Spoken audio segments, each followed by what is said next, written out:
Halo, terima kasih telah klik video ini. Saya Muhammad Nurhal Miudansyah yang kali ini akan membahas tentang tugas kuliah saya, yaitu komunikasi data. Apa sih itu komunikasi data?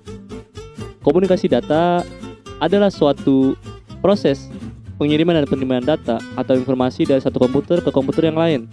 Komunikasi data dilakukan secara digital, menggunakan jaringan lokal maupun jaringan publik atau internet. Di sini ada 3 faktor hal yang mendorong berkembangnya komunikasi data, yaitu pertama, pertumbuhan trafik. Di Indonesia, selama beberapa tahun dekade ini, terus mengalami peningkatan. Orang semua dituntut untuk menggunakan jaringan seluler atau internet dalam bekerja, video conference maupun belajar. Kedua, perkembangan layanan baru memang membuat kebutuhan akan jaringan terus meningkat seiring berjalannya waktu. Maka dari itu operator harus mengoptimalisasikan jaringan agar tidak terjadi hambatan dan tentunya cenderung murah. Ketiga, kemajuan teknologi. Kemajuan teknologi sangatlah penting untuk mengembangkan jaringan komunikasi yang lebih lancar. Seiring berkembangnya teknologi dan penggunaan internet, pengembang banyak yang memaksimalkan kapasitas jaringan dan meminimalkan biaya transmisi. 4 tren teknologi yang menonjol, yaitu tren ke arah yang lebih cepat dan murah, baik dalam komputasi maupun komunikasi yang berlanjut. Kedua, telekomunikasi mengarah pada suara. Ketiga, internet, web, dan aplikasi telah muncul sebagai fitur dominan dari dunia bisnis dan dunia pribadi, membuka peluang usaha dan tantangan baru bagi para pengembang. 4. Tren mobilitas meningkat selama beberapa dekade. Di pembahasan ini tentang pengantar komunikasi data. Transmisi data terjadi antara pemancar dan penerima melalui media transmisi. Ada 2 media transmisi, yaitu media transmisi terkendali, guided media transmission, dan media transmisi tidak terkendali, unguided media transmission. Media terkendali adalah media yang menyalurkan gelombang transmisi melalui jalur fisik. Contoh media terkendali yaitu kabel twisted pair, kabel koaksial, atau kabel fiber optik. Kebanyakan yang dipakai itu kabel fiber optik. Media tidak terkendali atau bisa disebut dengan media nirkabel adalah media yang menyediakan perantara untuk menyalurkan gelombang elektromagnetik. Contoh media nirkabel adalah Wi-Fi. Wi-Fi biasa ditemukan di kafe, kantor, maupun sekolah. Terdapat 3 macam transmisi berdasarkan aliran datanya, yaitu transmisi simplex adalah transmisi yang mengirim sinyal hanya melalui satu arah. Satu pemancar dapat diterima beberapa penerima data. Transmisi half duplex merupakan transmisi yang memungkinkan kedua pemancar mengirimkan sinyal sekaligus, namun hanya satu dalam satu waktu. Transmisi full duplex merupakan transmisi 2 arah, baik pemancar maupun penerima dapat mengirimkan sinyal secara simultan. Point to point adalah metode pendistribusian internet yang hanya melibatkan 2 site saja, sedangkan multi-point digunakan untuk menghubungkan satu akses point ke station, yaitu metode pendistribusian internet dari satu akses point ke banyak radio station. Tentunya jaringan itu mempunyai sistem, yaitu dinamakan topologi jaringan. Topologi jaringan adalah suatu cara membuat komputer saling terhubung satu sama lain, yang bertujuan untuk mempermudah pertukaran informasi. Secara hierarki, jaringan dapat dibagi atas 3 jenis, yaitu jaringan backbone,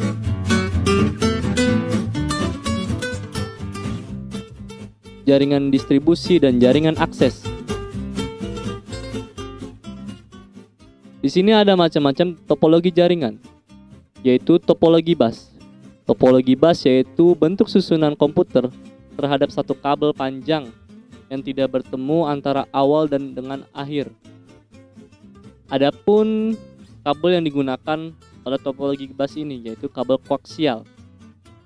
Dan di sini topologi bus memiliki kelebihan dan kekurangan, yaitu harga relatif murah. Bila terjadi gangguan atau salah satu komputer mati, tidak mengganggu komputer yang lainnya. Kekurangannya, apabila kabel putus, semua komputer tidak dapat digunakan. Sering terjadi tabrakan file data yang dikirim. Kedua, itu ada topologi ring. Topologi ring ini tidak dapat dilihat secara fisik, tetapi pergerakan data pada topologi ini berputar dalam satu alat hub yang berbentuk seperti cincin. Topologi ring memiliki kelebihan dan kekurangan, diantaranya sebagai berikut. Kelebihannya hemat kabel. Kedua, tidak akan terjadi tabrakan pengiriman data atau collision, karena pada satu waktu hanya satu node yang dapat mengirimkan data. Kekurangannya peka kesalahan, sehingga terdapat gangguan di suatu node, mengakibatkan terganggunya seluruh jaringan. Pengembangan jaringan lebih kaku, sulit mendeteksi kerusakan, dapat terjadinya collision. Dua paket data bisa tercampur. Diperlukan penanganan dan pengolahan yang khusus. Topologi star.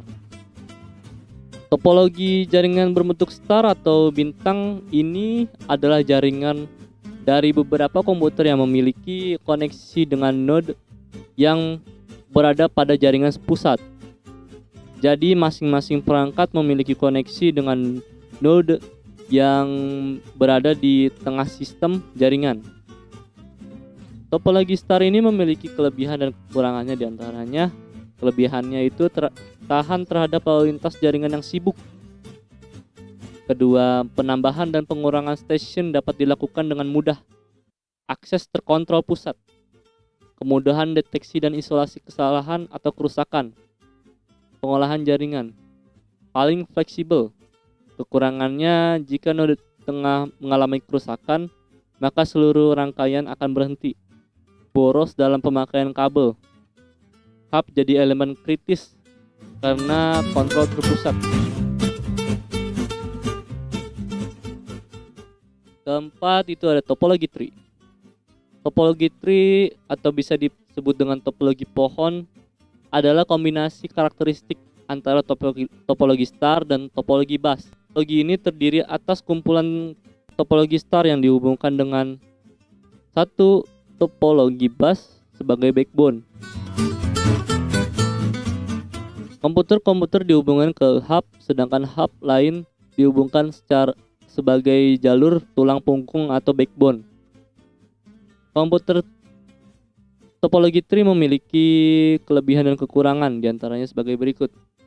Kelebihan dapat terbentuk suatu kelompok yang dibutuhkan dalam setiap saat. Sebagai contoh, perusahaan dapat membentuk kelompok yang terdiri atas terminal pembukuan, serta pada kelompok lain dibentuk untuk terminal penjualan. Kekurangannya, apabila simpul yang lebih tinggi kemudian tidak berfungsi, maka kelompok lainnya yang berada di bawah akhirnya juga menjadi tidak efektif. Cara kerja jaringan pohon ini relatif menjadi lambat. Dalam komunikasi data, mempunyai arsitektur jaringan, yaitu arsitektur komunikasi komputer merupakan suatu penempatan terhadap elemen-elemen dan fungsi dari setiap elemen, hubungan antara elemen yang dibutuhkan untuk melakukan komunikasi data. Arsitektur yang dibuat berbasis vendor, seperti SNA, System Network Architecture. Beberapa arsitektur yang dibuat berbasis OSI atau bisa disebut dengan Open System Architecture yang diperkenalkan dengan ISO, International Standard Organization, yaitu LAN. LAN merupakan jaringan lokal yang yang jangkauannya untuk area tertentu saja dan biasa digunakan untuk menghubungkan komputer yang berada pada suatu area kecil, misalnya di dalam suatu gedung atau kampus. LAN memiliki kecepatan mulai dari 10 Mbps sampai 100 Mbps. Router merupakan piranti yang menghubungkan dua buah jaringan yang berbeda tipe maupun protokol. Dengan router memungkinkan untuk menghubungkan sejumlah jaringan yang memiliki topologi dan protokol yang berbeda, membagi suatu jaringan yang besar menjadi jaringan yang kecil dan mudah untuk dikelola. Memungkinkan jaringan dihubungkan ke internet dan informasi yang tersedia dapat diakses oleh siapa saja. MAN, Metropolitan Area Network, mencakup area yang lebih besar daripada LAN dan area yang lebih kecil dibandingkan dengan WAN. Ini menghubungkan dua atau lebih komputer yang terpisah tetapi berada di kota yang sama atau berbeda.